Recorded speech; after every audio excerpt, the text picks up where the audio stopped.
Welcome to டுட்டீஸ் world. இன்றைக்கி நம்ம சேனலில் பார்த்திங்கன்னா வெஜிடபிள் பிரியாணி தான் பார்க்க போகிறோம். ஒரு பேனில் 4 ஸ்பூன் எண்ணெய், 1 ஸ்பூன் நெய் ஆட் பண்ணிவிட்டு 3 பெரிய வெங்காயத்தை நீல வாக்கில் கட் பண்ணி ஆட் பண்ணியிருக்கேன். வெங்காயம் நல்லா பொன்னிறமாக வந்ததுக்கப்புறம் ஒரு கைப்பிடி புதினா, ஒரு கைப்பிடி கொத்தமல்லி, 3 பச்சை மிளகாய் ஆட் பண்ணி எல்லாத்தையுமே சேர்த்து நல்லா வதக்கி எடுத்துக்கோங்க. நல்லா இந்தளவுக்கு வதங்கினதுக்கப்புறமா ஒரு 2 பெரிய தக்காளி கட் பண்ணி இதில் நான் ஆட் பண்ணியிருக்கேன். தக்காளி பார்த்திங்கன்னா நல்லா குழஞ்சி வரணும். ஸோ அது வர வரைக்கும் நல்லா வதக்கிக்கலாம். தக்காளி வதக்கிறதுக்காக நான் கொஞ்சமாக உப்பு ஆட் பண்ணிக்கிறேன். உப்பு ஆட் பண்ணிவிட்டு இப்போ நல்லா தக்காளி வதக்கி எடுத்துக்கலாம். தக்காளி நல்லா குழஞ்சி வரணும். ஸோ அந்த ஸ்டேஜ் வரைக்கும் நல்லா வதக்கிக்கோங்க. இப்போ பார்த்திங்கன்னா நான் எண்ணெயிலேயே மிளகாத்தூள் ஆட் பண்ணியிருக்கேன். நீங்கள் எண்ணெயிலே மிளகாத்தூள் ஆட் பண்ணும்போது நீங்கள் தனியாக ஃபுட் கலர் எதுவும் ஆட் பண்ண வேண்டியது இருக்காது.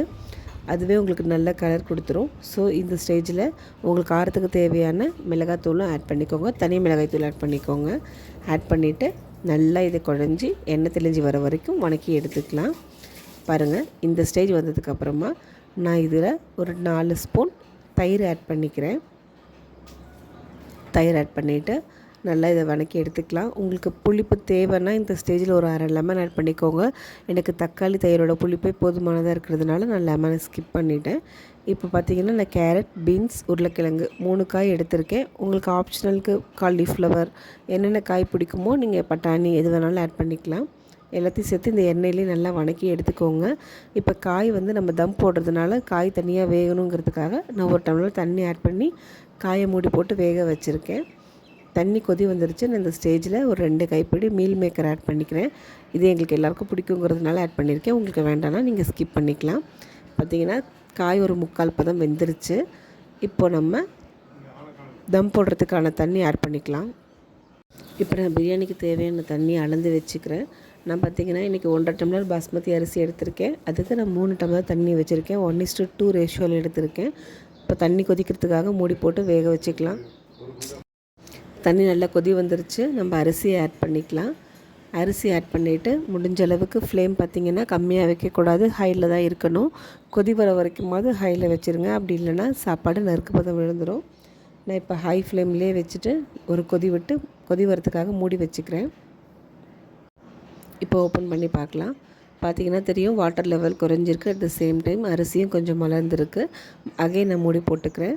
மூடி போட்டுட்டு தண்ணி லெவல் நீங்கள் பீரியடிக்காக செக் பண்ணிகிட்டே இருக்கணும், இல்லைனா டோட்டலாக ட்ரை ஆகிடும். ஸோ அதனால் தம் போடும்போது எப்பயுமே கவனம் அரிசியில் இருக்கணும். அரிசியும் தண்ணியும் லெவலாக வரும்போது தான் நம்ம தம் போடணும். இப்போ பார்த்திங்கன்னா இன்னும் கொஞ்சம் தண்ணி இருக்குது. நான் அகைன் மூடி போட்டு ஒரு நிமிஷம் வச்சுக்கிறேன்.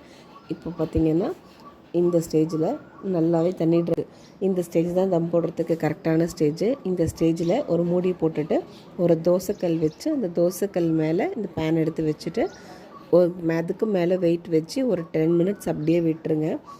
10 மினிட்ஸ்க்கு அப்புறம் ஓப்பன் பண்ணி பார்த்தீங்க அப்படின்னா தண்ணி கம்ப்ளீட்டாக ட்ரை ஆகி சூப்பராக தம்மாக இருக்குது.